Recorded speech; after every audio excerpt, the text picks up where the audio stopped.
எந்த கொம்பனாலும் திமுகவை தோற்கடிக்க முடியாதுன்னு முதல்வர் சொல்லியிருக்காரு. முடியாத போது பேச வேண்டிய அவசியம் இல்லையே.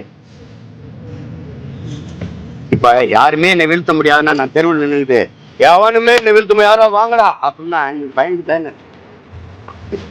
தம்பி ஒத்தையில போகும்போது நீ பாட்டு நின்னா நீ ஏதோ பயப்படுறான்னு அர்த்தம். நாங்கெல்லாம் சுடுகாட்ட கிடக்கும்போது சின்ன பிள்ளைல பாடிட்டு போவோம். அந்த மாதிரி எந்த கொம்பனாலும் வீழ்த்த முடியாதுன்னா எப்படி?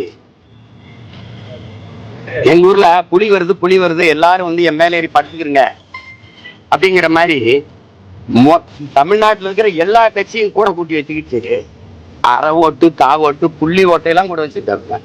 அப்புறம் எந்த கொம்பனாலும் வீழ்த்த முடியாது அப்படின்னா எப்படின்னு சொல்லுங்க. வீழ்த்த முடியாதுன்னா துணிவா இருக்குது, அவ்வளவு வலிமையா இருக்கிறோம், அமைதியா தான் இருக்கு. ஆழ்கடல் போல இருக்கணும், ஓரக்கடல் போல வந்து